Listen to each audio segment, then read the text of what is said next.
할렐루야. 우리 하나님이 우리와 함께 하시는 줄로 믿습니다. 우리와 함께 하시는 하나님이 우리를 받으시고 우리를 기뻐하시며 우리에게 약속하신 모든 복을 차고 넘치게 부으실 줄로 믿습니다.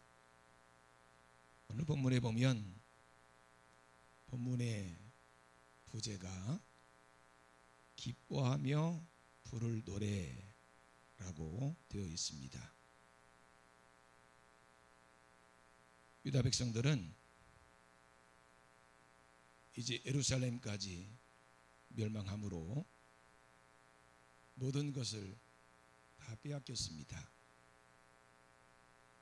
백성들은 대부분 포로로 붙잡혀 가서 노예로 살아야 했고, 남은 백성들도 언제 어떻게 될지 모르는 처지에 놓여 있습니다. 그런 상황에서 스바냐 선지자를 통해서 주시는 하나님의 약속의 말씀이 본문 말씀입니다. 주어진 상황은 모든 것이 끝입니다. 근데 하나님께서는 끝이 아니라고 말씀하십니다. 예루살렘이 멸망하고 내일을 기약할 수 없는 상황에서 하나님께서는 내일에 대한 말씀을 하고 계신 것입니다. 하나님께서 정하신 때가 이르면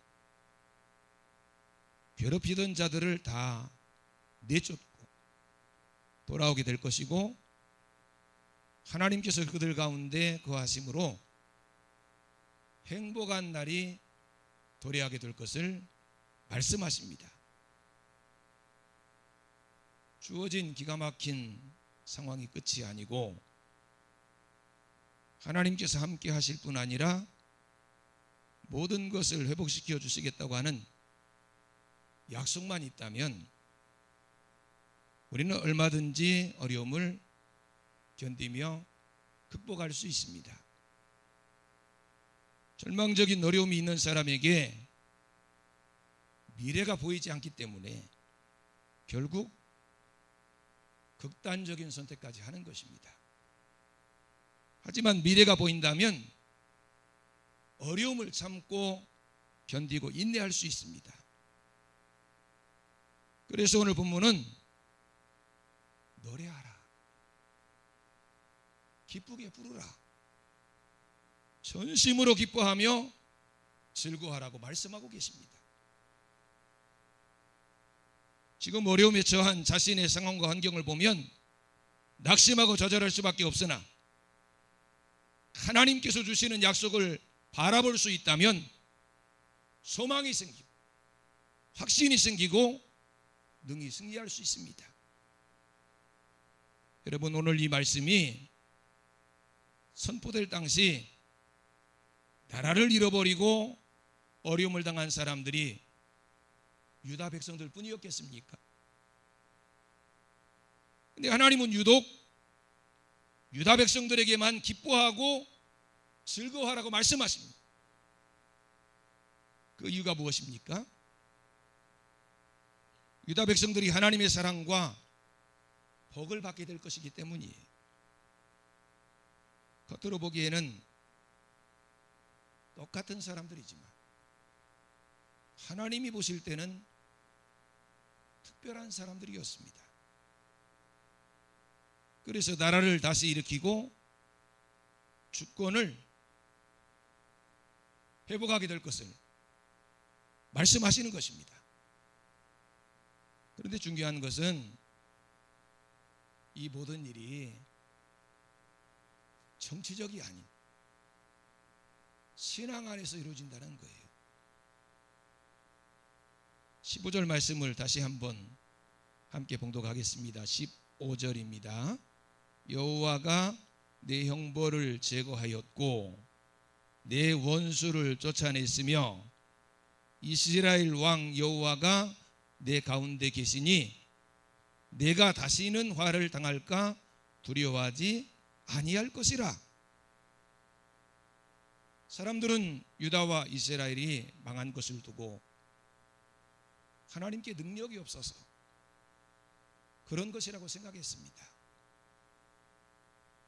하지만 스바냐 선지자는 하나님께 능력이 없어서 망한 것이 아니라 죄를 지어서 형벌을 받은 것이라고 말씀합니다. 그리고 형벌을 받을 동안에는 계속 떠돌이 생활을 해야 할 것을 말씀합니다. 하지만 그 모든 기간이 끝나면 다른 나라, 다른 족속과는 달리 하나님께 돌아오게 될 것이라고 말씀하고 계시는 것입니다. 여러분, 우리 믿는 사람들도 믿지 않는 사람들과 같이 고통을 당할 때가 많습니다. 하지만 믿는 사람들과 믿지 않는 사람들의 고통은 달라요. 믿지 않는 자들의 고통은 그냥 말 그대로 고통이지만 믿는 사람들의 고통은 연단입니다. 그 연단이 끝나면 쥐도 회복되고 새로운 복이 임한다는 사실을 믿으시기 바랍니다. 여러분, 사람이 당하는 고통이 다 다르고 저마다 느끼는 고통의 강도가 다르겠지만 성경에 나오는 사람 중에 고통의 대명사로 떠오르는 사람 하면 욥을 생각할 수 있어요. 욥은 동방에서 가장 큰 부자였습니다. 동방이 어디서부터 어디까지인지는 잘 모르겠지만 여러 나라들을 다 포함하는 지역일 것입니다. 그런데 그 동방에서 가장 큰 부자, 욥을 모르는 사람이 있었을까요? 뭐 보통 부자가 아니니까 모든 사람들이 다 욥을 알았을 것입니다. 그런데 부자일 뿐만 아니라 욥은 하나님께 인정받는 사람이었어요. 그럼 부자가 하나님께 인정받는다고 하는 것 쉬운 일은 아닙니다. 부자로서 하나님께 인정받는 사람들이 많이 있어요. 하지만 부자로 살기 때문에 하나님을 떠나서 사는 사람들이 더 많습니다. 그래서 하나님께 인정받는 사람들은 그렇게 많지 않아요. 하나님께서도 인정할 만한 의로웠던 사람이 욥입니다. 근데 그가 고통을 당합니다. 어떤 고통이에요? 하루아침에 가지고 있던 모든 재산이 다 날아가 버립니다. 10 자녀가 한 자리에서 다 죽습니다. 건강이 형편없이 망가졌어요. 아내도 친구들도 다 곁을 떠나갔습니다. 모든 것이 최고의 상황에서 최저의 상황으로 바뀐 것입니다. 인생이 바닥을 쳤어요. 이제 가진 것이라고는 아무것도 없습니다. 재산도 없습니다. 자녀도 없습니다. 건강도 없습니다. 주변에 남아있는 사람도 없습니다. 혼자 잿더미에 앉아서 기왓장으로 가려운 몸을 박박 긁고 있는 처량한 신세가 되었던 것입니다. 하지만 그것이 욥의 끝이 아니었어요. 욥은 자신에게 찾아온 극도의 어려움이 보통 사람들처럼 받아들여지지 않았습니다. 하나님께서 자신을 단련시키시는 연단으로 받아들인 거예요. 잘 참고 견뎌냈습니다. 그 시간이 얼마나 되었는지 우리는 정확하게 알 수 없지만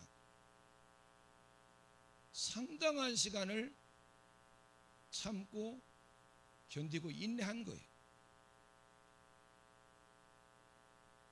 그리고 연단 받은 후에 욥의 모습은 성경을 보면 뭐라고 표현하고 있어요?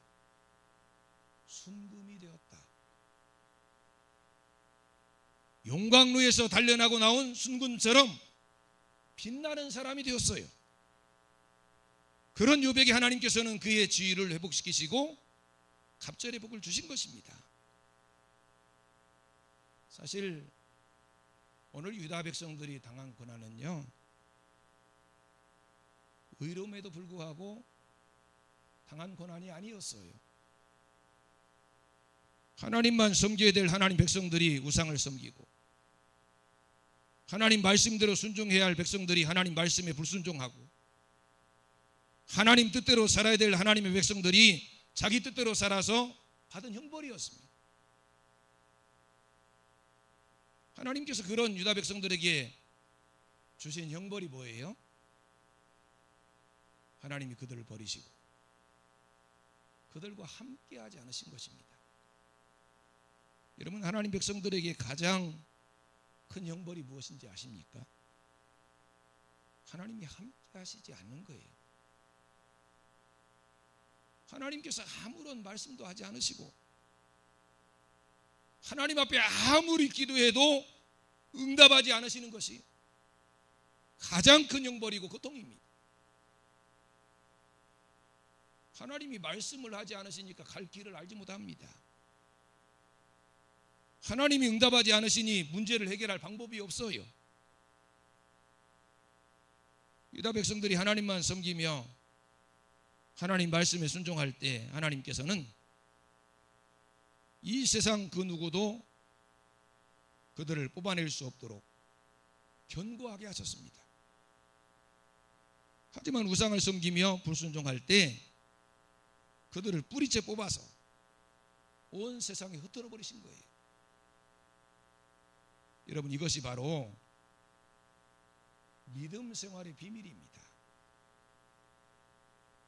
우리 그리스도인들은 세상 사람들과 다른 삶에 익숙해져야 돼요.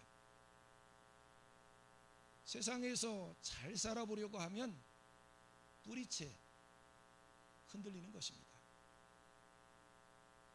그리고 결국은 뽑히게 돼요. 하지만 다른 것을 제쳐두고 믿음 생활이나 제대로 해보겠다고 생각하면 이상하게 길이 열리는 것입니다. 시편 1편에 보면 이런 사람을 시냇가에 심은 나무로 비유하고 있습니다. 시냇가에 심은 나무는 철을 따라서 열매를 맺습니다.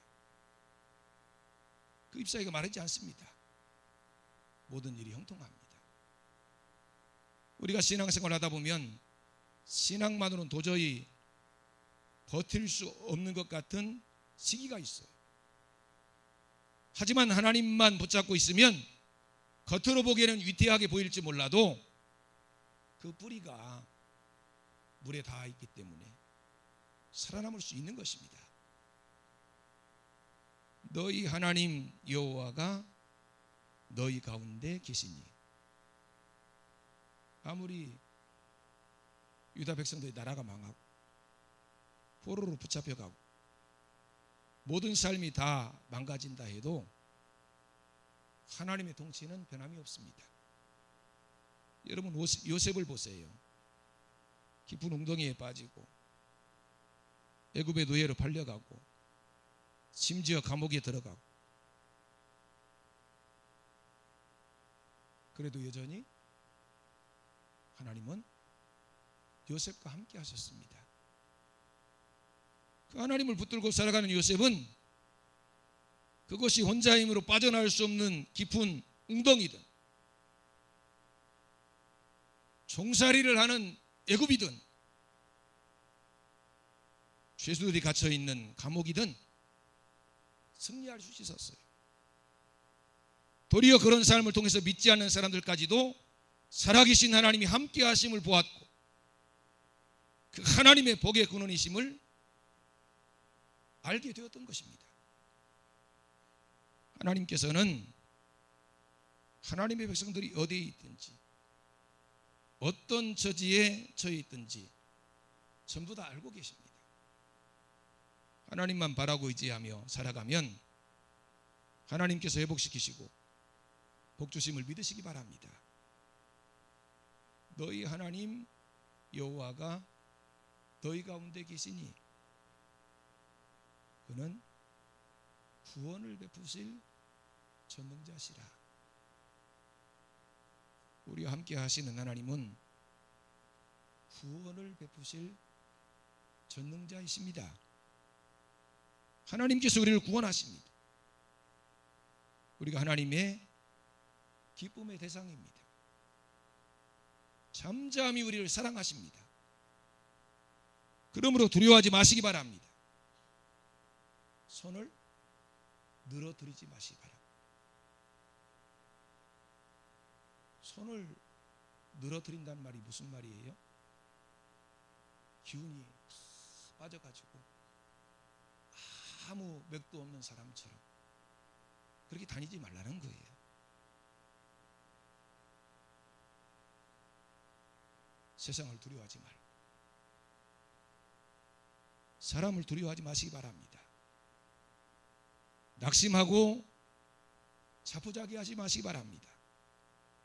하나님 우리를 사랑하십니다. 우리가 하나님의 기쁨입니다. 하나님 우리를 말미암아 즐거이 부르며 기뻐하십니다. 하나님께서 우리가 당면한 모든 문제를 해결하시고 세상에서 받던 모든 수욕을 없애주시고 칭찬과 명성을 얻게 하실 것입니다. 우리는 우리의 가치를 잘 모릅니다. 외적인 것으로 평가하면 세상 사람들보다 더 나을 것도 별로 없습니다. 하지만 우리에게는 세상 사람들에게서 찾을 수 없는 생명력이 있어요. 하나님의 백성들인 정치적 권력이나 재력이 없을지라도 세상을 살맛나게 하는 능력이 있는 것입니다. 여러분, 예수님께서는 제자들에게 너희는 세상의 소금이라 하셨어요. 겉으로 보기에는 소금은 정말 보잘것없습니다. 우리가 식용으로 사용하고 있는 이 소금은 정제가 되어 있는 것이기 때문에 아주 뽀얗고 그래도 보기 굉장히 좋지만 정제되지 않은 소금은 색도 시꺼멓고 맛도 짜기만 합니다. 하지만 그 소금은 부패를 막습니다. 맛을 내는 것입니다. 우리 그리스도인들은 세상의 소금입니다. 우리 때문에 세상이 살고 우리 때문에 세상이 살만나는 것입니다. 하나님께서 그런 성도들을 사랑하시고 기뻐하신다는 사실을 기억하시기 바랍니다. 오늘 성경은 분명하게 우리 말씀하고 계셔요. 그때가 되면 달라진다고 말입니다. 19절입니다. 그때에 내가 너를 괴롭게 하는 자를 다 벌하고 저는 자를 구원하며 쫓겨난 자를 모으며 온 세상에서 수욕받는 자에게 칭찬과 명성을 얻게 하리라. 20절입니다. 내가